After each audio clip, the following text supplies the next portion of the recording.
we're gonna start with just we're gonna start at a foundation of authenticity here, moving through the next really probably 2 months of conversations. You can see behind me, and maybe you heard over the last month or online as we've been inviting people to this series that we're calling Values and Vision. It's an odd thing, at the beginning of every year, churches tend to mark it on their calendar to host a Vision Sunday, and we're not doing that. We're not doing that because we're going to learn some things about vision over the next 8 weeks that we may not have known before, and that is this, and I'll just spoil it for you. Values always trump vision. And I'll tell you why. I read a book years ago in grad school, and there was a line in the book, and it said, "Culture eats strategy for breakfast every time." Culture is attitude and behaviors. And so our values, what we hold on to, will always be greater than vision because it's who we are. Methods change. You date methods. You marry the mission. The mission is not going to change for the church, and we're going to talk about that this morning.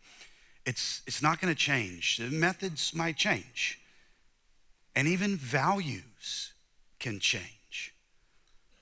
But oftentimes I'll tell you what I see in churches, and again, we're just going to go there this week, and we're going to stay there for the next 8, and then I'm going to lay out the entire year for you guys all this morning. You're going to get everything. You're going to get, again, Kermit the Frog, water bottle, and all the things this morning. We're getting all of it. But here's the reality. A lot of churches never do their best in fulfilling what we call the Great Commission of Jesus because they are so reliant on vision and methods, and they have no idea what values should be held by a church. And you know what we end up doing? We end up relying on our own ability to produce our version of success as a church, instead of relying on the Spirit of God to move in God's people and move through God's people, so that success defined by working to fulfill the Great Commission of Jesus through faithful service and helping people know and follow him is what the church is designated for. And so here's what we're going to do. Here's what we're going to do. We're going to root in on what those values are. That's what we're going to be all about in this conversation for the next 8 weeks. Because it'll be very easy for us to get so, attracted to a big vision, and we get so excited, but if that vision doesn't line up with our personal preferences, maybe we don't love it. Or if that vision lines up perfectly with our personal preferences, we go all in. But what if in 6 months we adjust some things? Well, no. And then you know what we're doing? We are attaching our contribution to God's kingdom to a vision, not a set of values. But we're going to learn in the next 8 weeks, there are 5 timeless values for God's church that you may not be familiar with. And so for the next 2 months, we're going to open the book of Acts, and we're going to look at the early church when this whole thing it kind of started as a movement, so to speak, that would make its way across the world. Christianity has made its way across the world. The Bible is the #1 best-selling book of all time. Christianity is no secret that it is continuing to move. You can even see in our modern American culture how the gospel of Jesus is starting to make its way into maybe some places and spaces, into some heads and through some voices that might even surprise you. Why? Because there is such potency to the gospel, because it is true hope. But as a church, we will never do our best to fulfill the great commission of Jesus Christ, to help people know and follow him. If we don't ourselves return and root in to these 5 timeless values that we see the church grounded on in the book of Acts. And so for the next 2 months, we're gonna unpack those. And if you're one of those and you're an impatient person, today's gonna bother you because I'm not gonna give you those 5 timeless values today. So I would apologize for that, but I want you to know why. I was having a conversation with our son recently, and Silas watches these guys on the internet. There's an app, and watch these guys. I always mess it up. I call them perfect dudes, but it's called Dude Perfect. And is anybody familiar with Dude Perfect? Okay, some of you are. So they do, I can't even really explain to you what they do. They play games for a living, and apparently this is their career. And there's about half a dozen guys, and they do this, and they do these like trick shots, like, hey, watch how far I can throw a water bottle and have it land on its thing. Maybe you've seen these videos on the internet. And hundreds of millions of people view these things. I didn't know what it was. I just know him and his buddies are enthralled by Dude Perfect. And the reason I found out what Dude Perfect was is because he came to me the other day and he says, Dad, if you can flip this water bottle upside down and have it land right side up from here to there, I'll give you something incredible.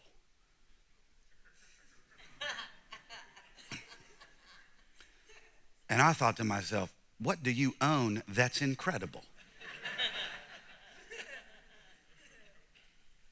And before I asked that question, then I thought in my mind, what do you own that's incredible that it's technically what I already own? But to humor him, I said, okay, buddy. Now, little did he know, I had no idea what I was doing. I had no idea how to do this, but I tried it and it didn't work.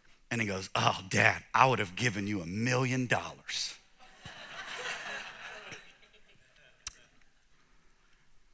I said, let's try again, double or nothing. No. But I asked him, I said, buddy, I was like, why did you, first of all, you don't have $1 million. And second of all, why? Why did you do that? And he goes, oh, well, these guys on Dude Perfect do these trick shots. And they did this special thing with a guy where they gave him, they were gonna give him, like $1 million or whatever if he made this trick shot. I said, did he make it? He said, no. And I was like, poor guy. But I was thinking about it as I knew this series is coming. I knew this series was coming. And here's what I realized. I thought, okay, I can come out as a leader and say, hey, here are the values we're going to adopt. And by most measures, that's okay. To just do that, to say, okay, look, here, as a group, as a movement, as a people, here's the values we're gonna hold on to, and then here's where we wanna see that go.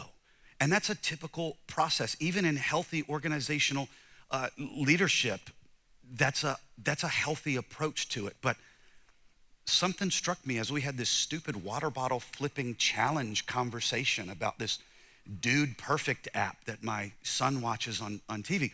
And it struck me that it's so much bigger than that. And so here's what I want to offer. If you're new, this one may not connect with you right away, but if you've been here for any length of time, let's just call it out on the table and address what's in front of everybody's faces.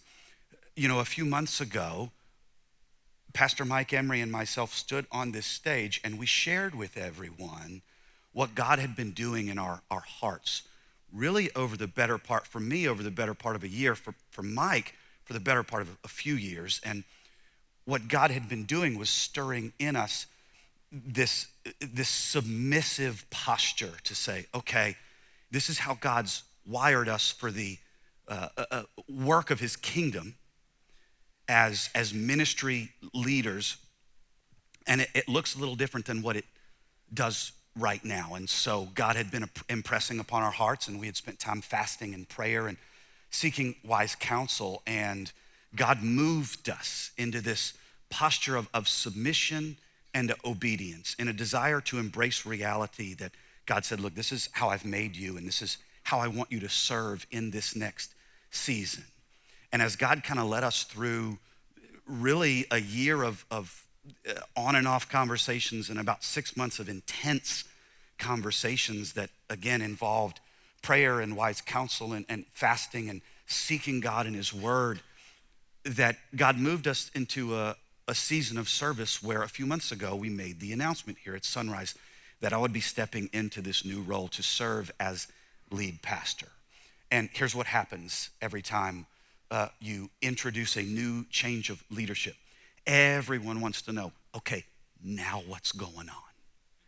And we talked about this because we said this about a month ago, because I addressed it almost in an apologetic way. I said, look, church, we didn't come out heavy with, okay, new lead pastor, here's where we're going. Because frankly, we had already had so many things lined up for the end of the year, so many ministry objectives with our student takeover, with Thanksgiving meals and our Chips for Kids and all sorts of things that we were so excited to do as a church that we said, look, we're gonna devote the necessary time to this. So in January, we're gonna lay out where we're going. Well, this is that conversation. But it is so important.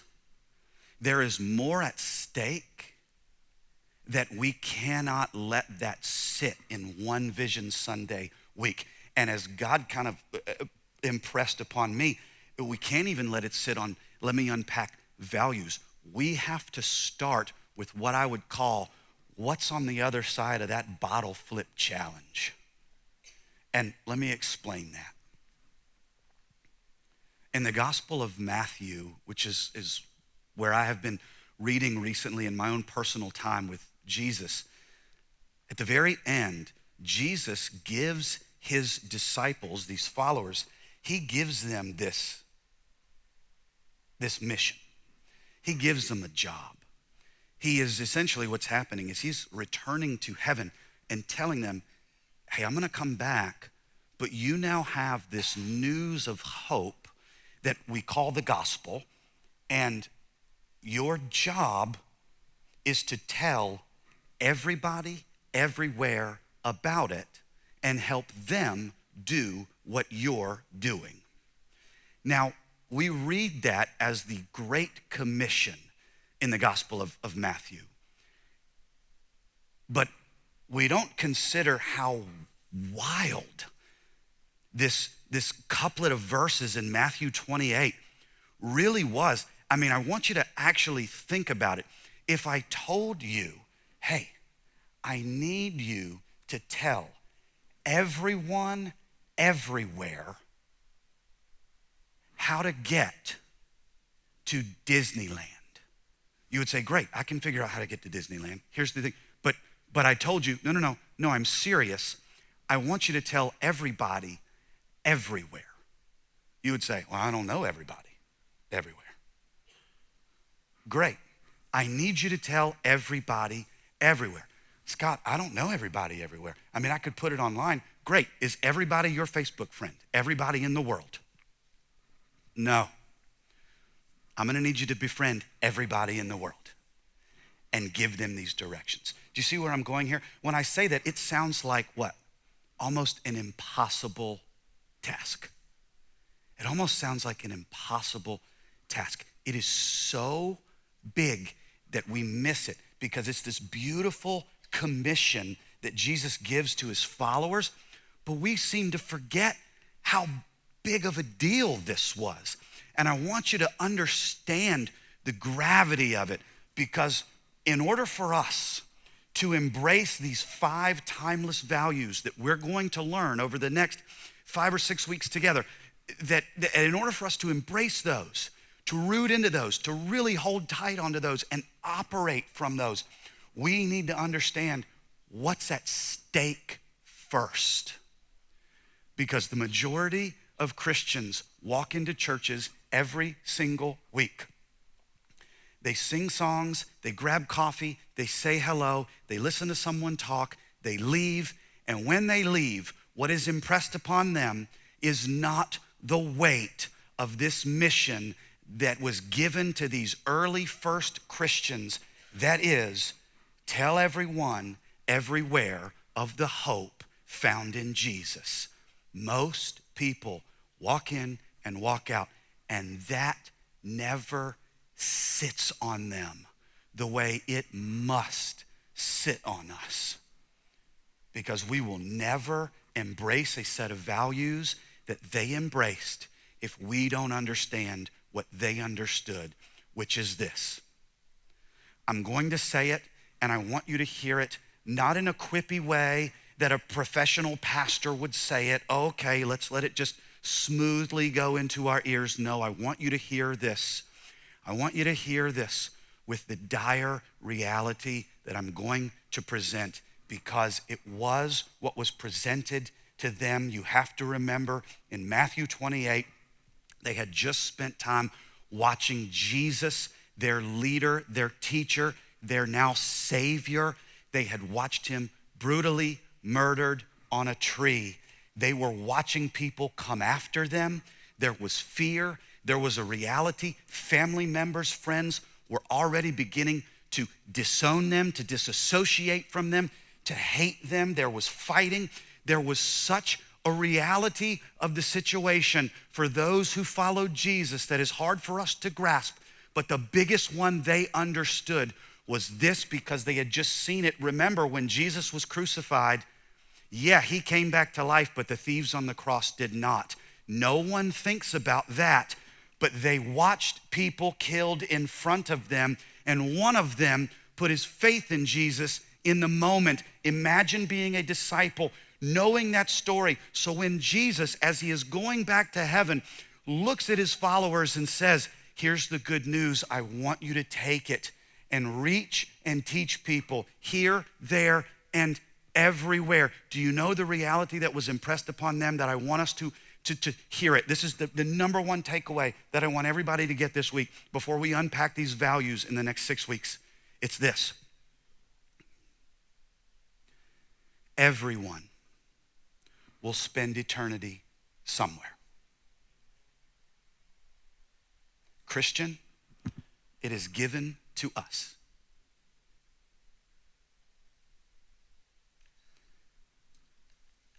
To tell them where hope really is.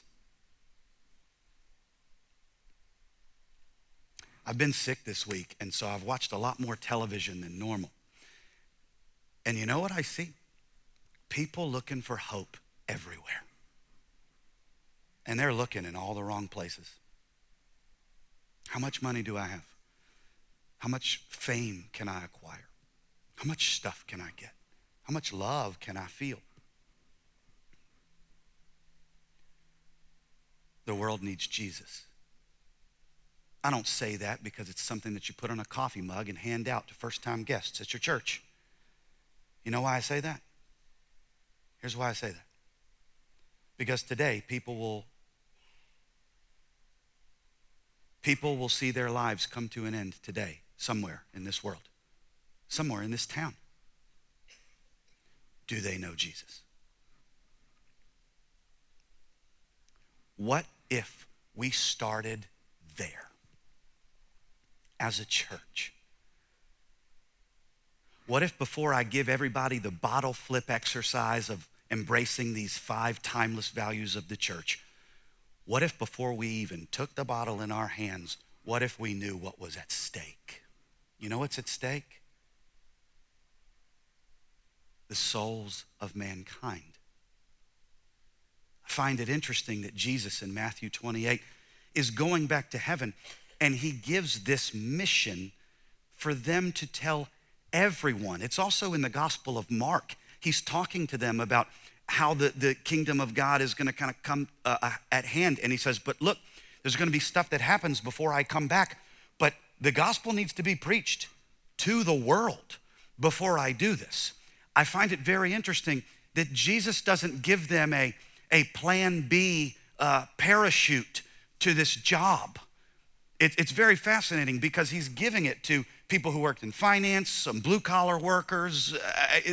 There's all sorts of different people involved in this group who he's giving this mission to, these early Christians. And it's so fascinating because if I'm them, I'm thinking, okay, we'll do that, but there's only so many of us. So what if we can't?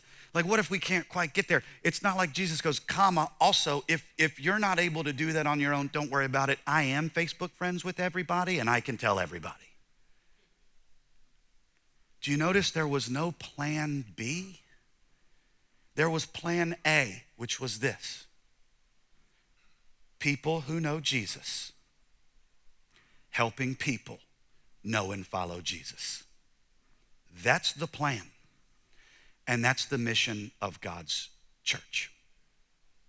But why is that so heavy and so serious? It's hard because for us, we can see that on a human level. Okay, yes, God, I hear you. Okay, people need Jesus in our lives. Yes, we need to get after this. But have you considered it from God's point of view? Such an interesting exercise to consider things from God's point of view. I don't know, maybe you have this gift. I do. I'm really good at it, and maybe you're really good at it too. That when life gets real and you interact with decisions and things happen in your life, that your first thought is, well, how do I feel about this? What do I think about this? Is it, yeah, I'm not gonna ask you to raise your hand because I'm not gonna encourage anybody to lie in church. But maybe when the last time was that you had a decision to make or something happened in life and your first filtered thought was, what does God think about this? God, how do you feel about this? Wow, what a posture shift. And it hit me. I told you in my Bible reading, so I'll just, again, we're starting the year in authenticity and we're gonna stay that way. So I'll just tell you, every day, I have a friend, his name is Daniel, he lives in Michigan, and he actually watches online, so I'm outing you for this right now, but he lives in Michigan, and we read our Bibles every day, and we have a video messaging app, and we read it, and then we message each other. Here's what we took away. And he's a little bit more impatient with some of the Old Testament narratives than I am. I geek out about it. He's like, what can I tangibly take away? He's a surgeon. He's very matter of fact. He's logical. And we have very different brains. And so it's really unique the way we can share and sharpen iron with one another. And we've been reading in Exodus. We just finished Exodus, which first part is really exciting because it's plagues. It's an escape. It's this just Netflix mini-series type of epic drama story. But then the back half of Exodus, it's a lot of instruction about building a portable church. And you're reading it and you're just kind of thinking, all right, 86 cubits and this type of gemstone. I don't even know what that gemstone, and you're having to look them up on the internet, you know? And it's this, it gets a little dry unless you're in construction and you get fascinated by this kind of stuff. But for the rest of us, we kind of read it and it's just, okay, yep, there's a bit, it's making a big portable structure, some curtains. There's a bunch of wood, there's a bunch of gold. They're gonna burn stuff in here. They're gonna offer sacrifices and okay. And it's easy to kind of glaze over it. And this week, it was interesting. Daniel, my friend, he messages me and he says, okay, so I went down a rabbit hole because I wanted to, and it was fascinating to me because he builds things. And he said, I was curious to know how much the gold was worth in the tabernacle. And I thought, sure, that's what everybody thinks when they read Exodus. I wonder how much that's worth today. Again, I apologize for outing you for this. But it taught me something. It was really fascinating. He actually sat down and did the math. Like he broke out a sheet of paper and did the math. Looked up the, kind of exchange rate. Okay, what is gold worth now? What's it been worth here? And he starts looking up other precious metals and gemstones. And he's like, okay, I know what wood costs approximately because I've been to Home Depot. And he's kind of doing all this stuff. And he's thinking, how did they get the materials? And he lays out for me as they're building, because I had told him, I said, hey, I find it fascinating that in the early tabernacle where people would come, so to give you context, this is where people would bring sacrifices to worship God. So the worship of God and the communing with God, as a priest would offer these sacrifices on behalf of the people. This is where that would happen. We call it the tabernacle. That I found it so fascinating that it was so meticulously outlined of how big of a deal it was, apparently to God, that this place be approached with such reverence, appreciation, contribution, and care. And I thought, man, have you considered that? Because we were both, frankly, a little bit bored of reading the schematics of the tabernacle. And he says, okay, I got to thinking on what you said about God must have made such a big deal about his people communing with him and worshiping him that I decided to look up how much did it cost to build the tabernacle. And the gold alone, gold, silver, gemstones, there are so many resources that were contributed. He said, Scott, the gold alone, I did the math, would be valued today at over $100 million. The gold alone in the back half of Exodus as they are constructing this tabernacle. And I thought to myself, what? That's a lot. That's a whole lot. You know, it's like $50,000 just to redo your carpet.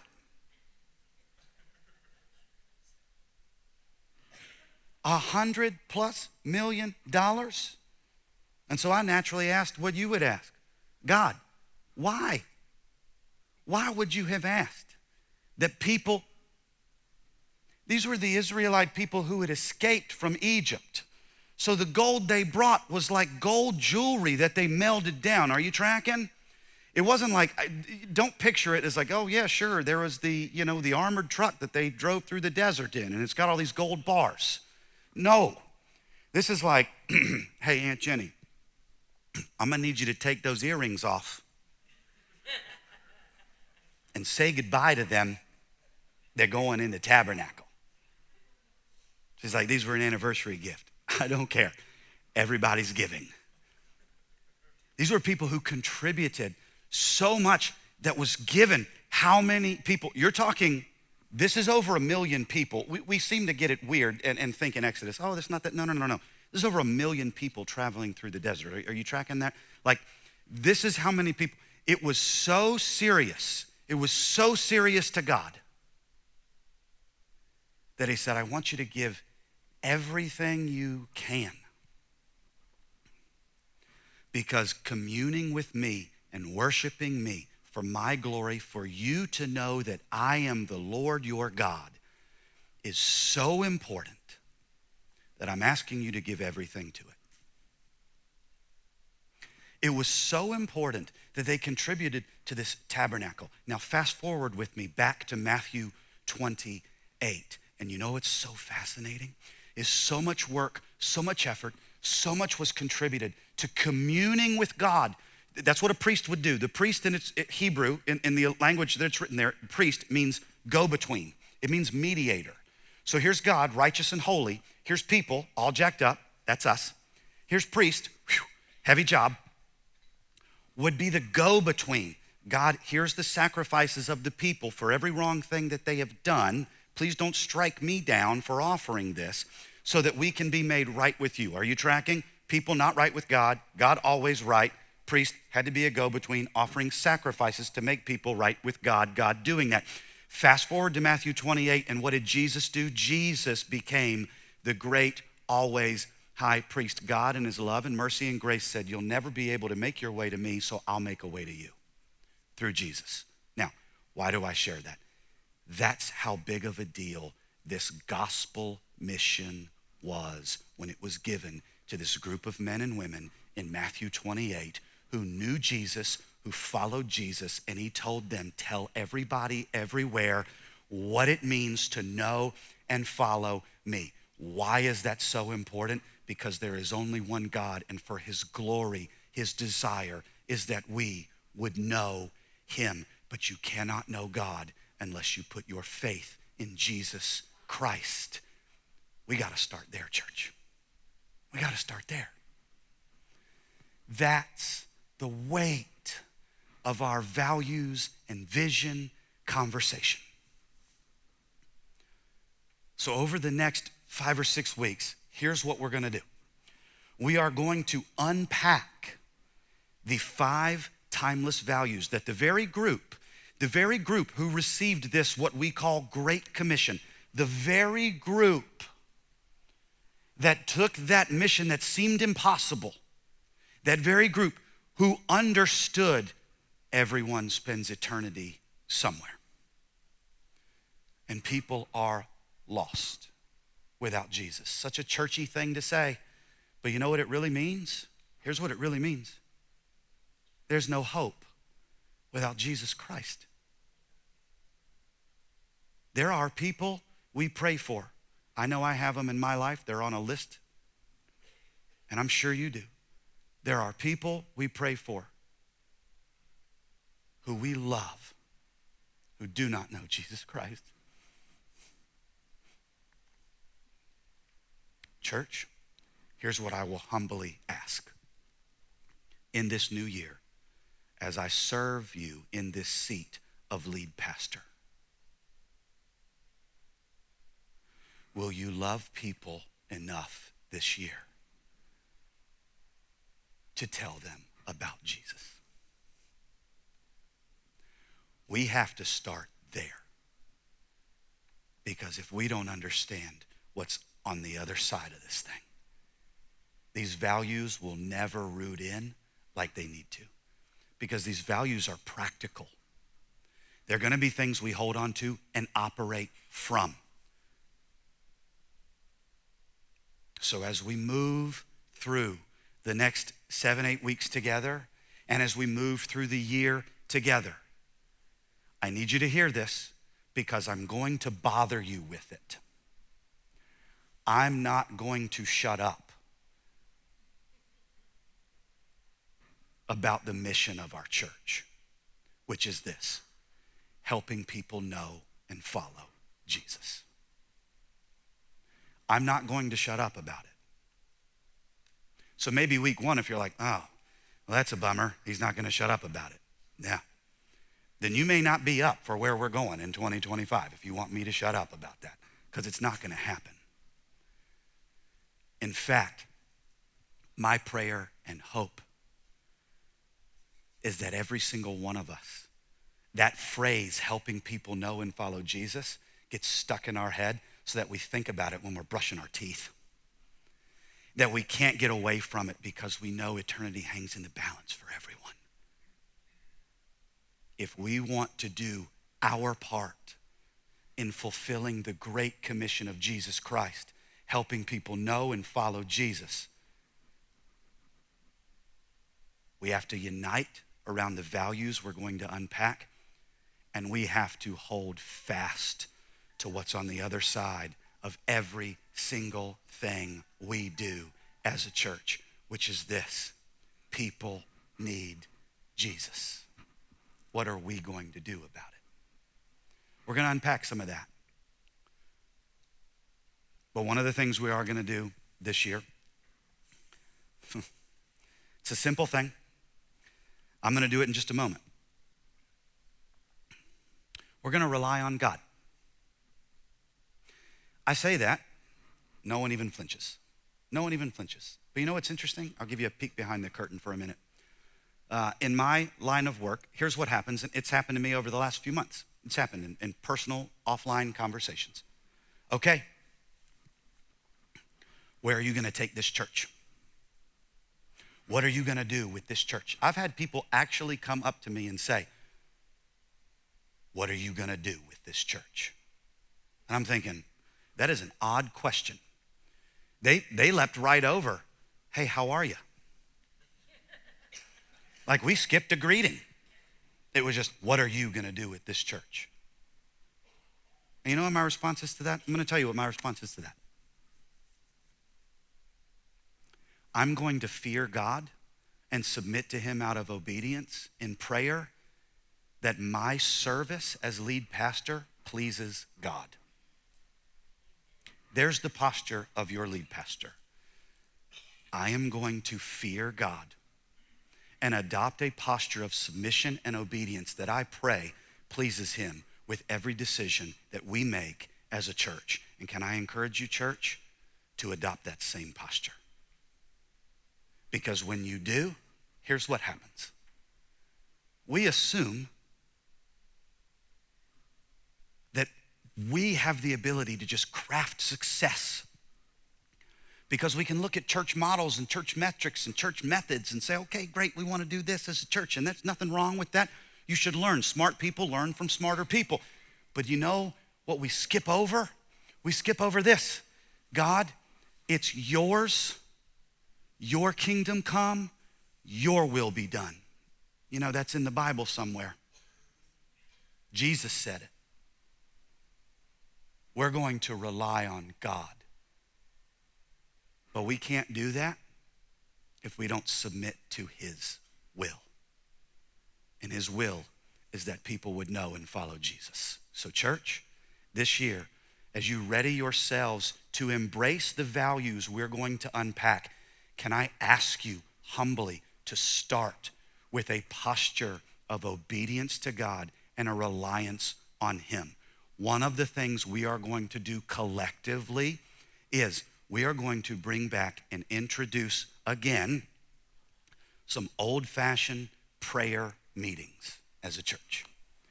You don't hear these things happening very often, but we're bringing them back. So on Wednesdays are gonna look like this, and I'm gonna tease this out a little bit. And Dylan, who's gonna have some announcements later, so don't leave after the last song. Most people do that. Don't. Dylan's gonna come out and he's gonna share some things that we have coming up this Wednesday. But Wednesdays, we're gonna have programming for students and for kids. But for everyone who's not a student or kid or serving in those areas, we are going to have some things on Wednesday nights every week, unless it's a holiday, that are designed for prayer, for study, and for fellowship together. Because there is no powerful church without prayer. And so we're gonna do our men's groups, our women's groups are gonna get together from time to time and do all group Bible studies again.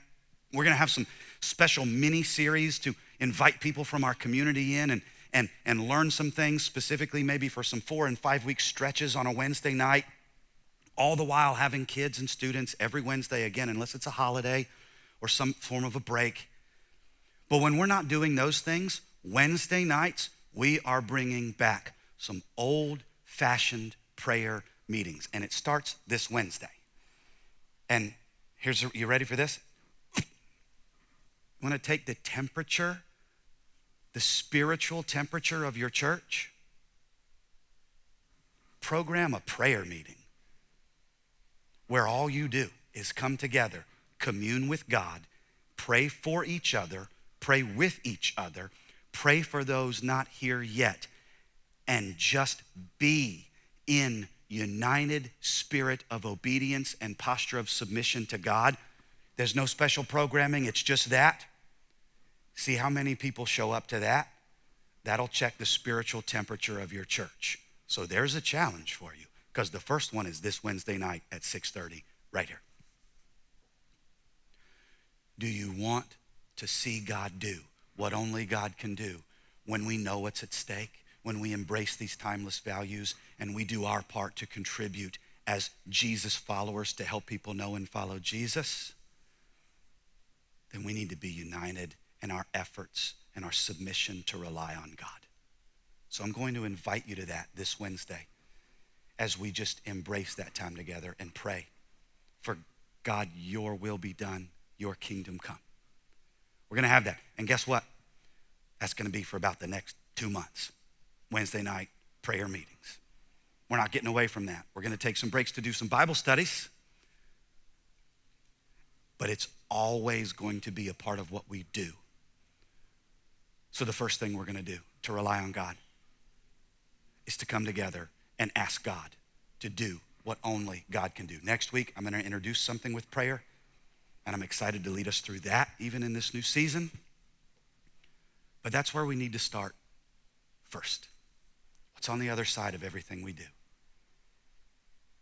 Glorifying the name of God. Glorifying the one who made a way by giving hope out and helping people know and follow Jesus. That's where we're going. That's why we're doing what we're doing. So here's what I'm going to ask you to do. In just a moment, I'm going to pray. We're going to sing one more song, and Dylan has a few announcements before we leave. Here's what I'm going to ask you to do. I'm going to ask you to put it down. Be here Wednesday night, 6:30 for prayer meeting. And I'm going to ask you even beyond that, even as you leave here today, God, your kingdom come, your will be done. God, do what you will in and through your church. May we please you. Start to adopt this posture so that next week when we gather back together, I'm going to ask you to do two things. Be here so we can learn how to embrace these timeless values. I'm going to ask you to bring somebody with you because we are doing things differently as a church. We are not just one and done and moving on. We're going to spend the necessary time learning these values. And then you know what we're doing the rest of the year? I'm going to spoil it for you. We have 3 series for all of 2025. It's already planned. I'll tell you, as a preacher, I love this. We have our Values and Vision series that we're going to spend the next really 2 months in. We have a Christmas series because we're Christmas dorks and we want to do that. And you know what we're doing for the entirety of the rest of the year? Buckle up. We're going through the Gospel of John as a church. That's it. We're going through God's Word. You're going to start to see a theme with some of these timeless values as they pop up. The importance of getting into the Word of God and praying together as God's church and serving together and giving together. You're going to see a pattern here. Here's where we're going. We're going to learn why we do what we do, what values the early church had, what values we should adopt, and how that's going to move us forward in the mission of the church. And then we are going to read the Gospel of John and learn together who our Savior is, what he did, and why that matters so much.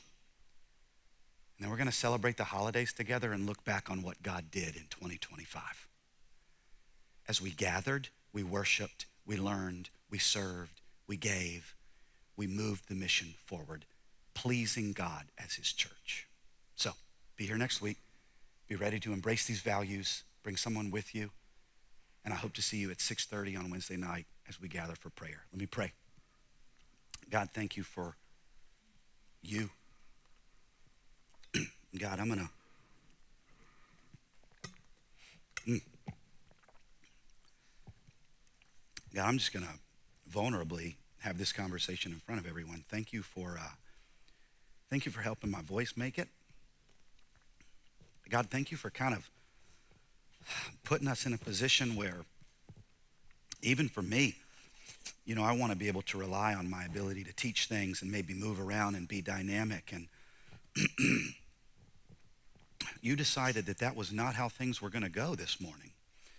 And I'm grateful for it, God, because I know as a leader, it is hard to draft dynamics from a seated position with more of a somber and heavier tone. But God, I firmly believe this is where you wanted us to start.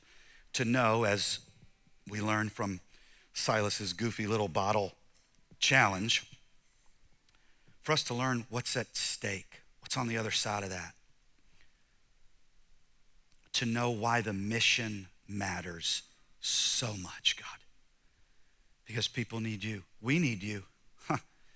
The reason we gather together to learn and to worship and to give together and to serve together and to fellowship together is because we need you. So God, I pray that you would fill us up and pour out of us, even as we worship, that the words of your word, that how heavy and how serious communing with you and worshiping you was, God, in the Old Testament and in Exodus and in this commission given in Matthew, God, things that we have learned even this morning, that they would impress upon us so heavily that as we worshiped, even through song this morning, that it would just sit on us and that it would not leave us when we leave here. But that we would take that mission with us. We would take that weight with us. Knowing that, Jesus, you say, you carry that weight with us because it is hope in you. and that weight would turn into passion and would fuel our conversations and our interactions with people, God. And that as we submit to you and rely on you, that it would fuel the work that you would do in and through your church this year. So God, be honored by everything we do in this season together. Be blessed by our worship and guide our steps as we please you. God, make a way for your church.